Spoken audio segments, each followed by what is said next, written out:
Kamusta mga ka-trader?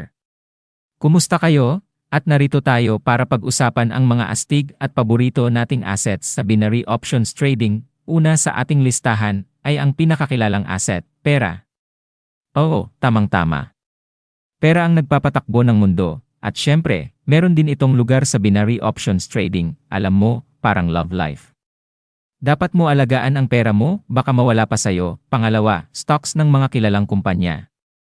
Kung gusto mong maging bahagi ng tagumpay ng mga malalaking kumpanya, ito ang para sa'yo. Sabi nga, invest like you own the company. Kapag bumili ka ng stocks, parang nagkakaroon ka ng VIP pass sa tagumpay ng kumpanya.